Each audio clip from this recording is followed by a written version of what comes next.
students, welcome to Plus Education.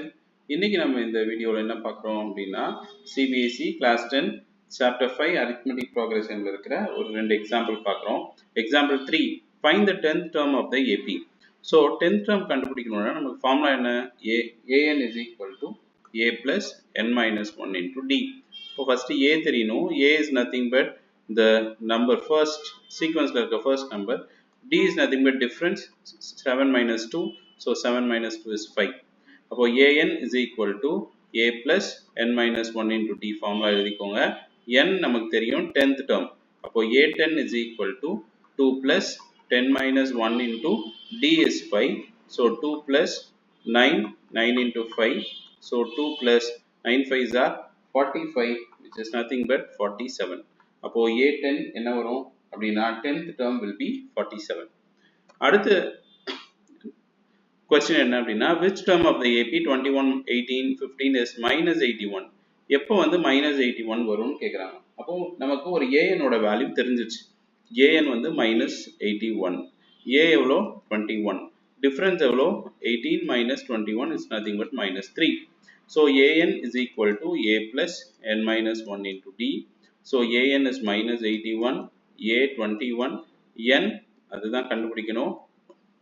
D is nothing but minus 3.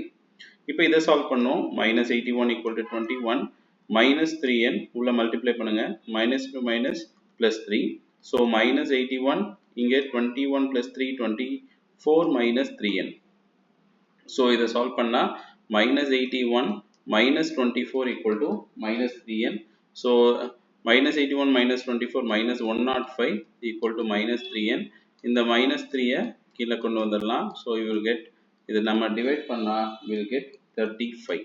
அப்போ 35th AN equal to 35th term என்ன வரும் அப்படின்னா minus 81 வரும். Also is any term 0 ன்னு கேட்டிருக்காங்க. சிம்பிள் 0வா இருக்கா அப்படின்றத நம்ம கண்டுபிடிக்கணும். அப்போ n வந்து நமக்கு ஏதாவது ஒரு ஹோல் நம்பர் வந்ததுன்னா அது வந்து 0வா இருக்குன்னு அர்த்தம். So நம்ம என்ன பண்ணலாம் அதே formula AN equal to A plus n minus 1 into D. So we'll consider AN equal to 0. So A is 21, N தெரியாது, D is minus 3. So இதை நம்ம சால்வ் பண்ணா 21 minus 3n plus 3. So 21 plus 3 it is 24 minus 3n. இந்த 24 இந்த side கொண்டு வரலாம் minus 3n minus minus cancel. So 24 by 3 equal to n, n equal to so 8 3s are 24. அப்போ 8th term வந்துருச்சு. அப்போ 8th term என்னவா இருக்கும் 0வா இருக்கும். ஓகே, ஸோ இதுதான் இந்த எக்ஸாம்பிளோட ஆன்சர். தேங்க்யூ.